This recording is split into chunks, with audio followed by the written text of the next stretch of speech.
Akşam şerifleriniz hayırlı olsun, sağ olun dostlar.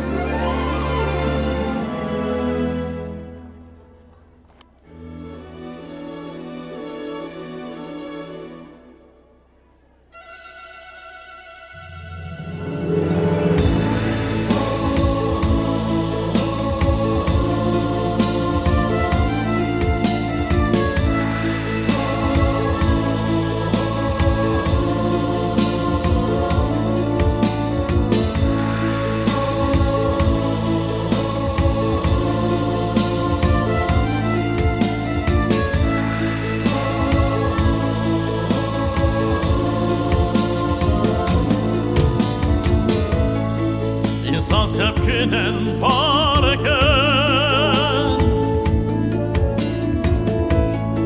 onun ile yaşarken kavuşsa sevdasından gurlense sevgisinden umurunun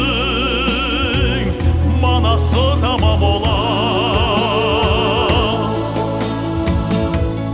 Sevgi taşkın irmak gibi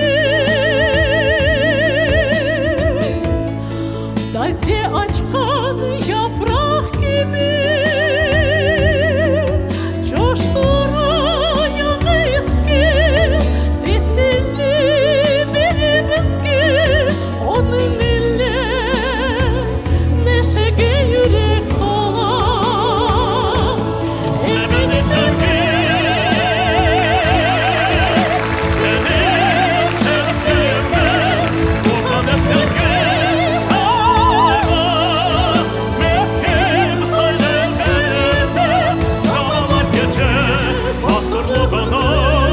saçasın buzu çok sen dağlarda, denizde, ormanlar ve çölünde ebedi sevgi.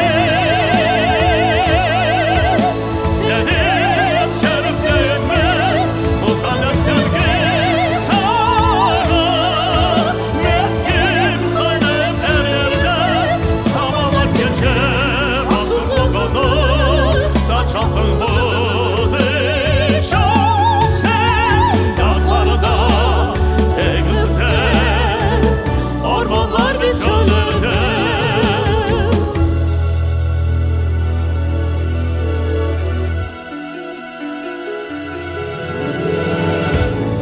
Sevgi umut, sevgi hayat, sevgi büyük bir kainat. Göklerde parıldayan, dünyaya keng yaylayan aşk duygusu Tanrı'dan büyük bahşiş.